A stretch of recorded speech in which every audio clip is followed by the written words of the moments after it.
2004, I came to Christ, and then in 2005, we joined River Oaks. In 2006, we came to a missions team meeting to ask a question about missions that River Oaks did. During that meeting, John Bird gave a presentation about a trip that needed to be done to go to a little village in Honduras and complete a Sunday school classroom at a church there. And as he finished the presentation, he looked across the table at me and said, "And you're going?" And I said, "Okay." And then I looked around and went, "Who said that? That wasn't me. Me go to a third world country? I was the ultimate ugly American. I had no desire to go anywhere. I didn't even want to go to Canada." But I continued along the path of preparing for the trip. I got my passport, but I truly did not believe that I was going, literally, until I was on the airplane. We hit the ground that afternoon, and it just blew my mind.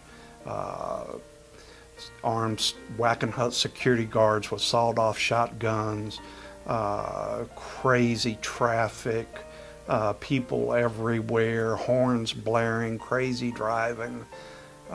We traveled for several hours to get to where we were going to, and we went into this village that literally looked, if you took away the cinder blocks, like it was right out of biblical times, with stick and mud huts and thatched roofs.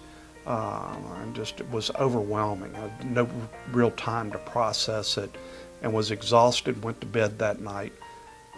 Got up early the next morning and was doing my devotions, and a couple of the other team members that were with us came out and put on some music, and it was in Spanish praise music, and it was a song we had sung 2 weeks before, "One Day in Your Courts." And I just went, okay, that's cool. I'd never heard praise music in another language, really wasn't that familiar with praise music yet.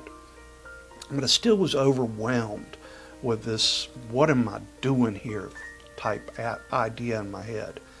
And we had breakfast and left to head to the job site, and got in the truck with Ricardo Vengus, who is my brother now, and he pops in a CD, and it was Casting Crowns, and Voice of Truth came on, and I didn't know that song, and I started listening to the words of that song. And the farther we drove down in this beautiful country, the more at peace I became. And by the end of the song, I was, "Yes, sir, Lord, whatever you want, I'm cool." And I just, from that moment on, I never had another care or concern about that trip. I was a germaphobe, and that immediately went away. You can't remain a germaphobe in the third world. It just doesn't work. But it truly changed my life and gave me a heart, even here at home, that led to involvement with local missions. And I've now been back to Honduras 3 more times. I've been to Jamaica. If it's the Lord's will, I'll be going to Honduras the rest of my life. And after our trip this year, I know that at least one more time I'll be going, because my brother Ricardo agreed that when I pass away, my ashes are going to be spread on the land that we've bought there for the ministry. So at least one more trip will be to Honduras.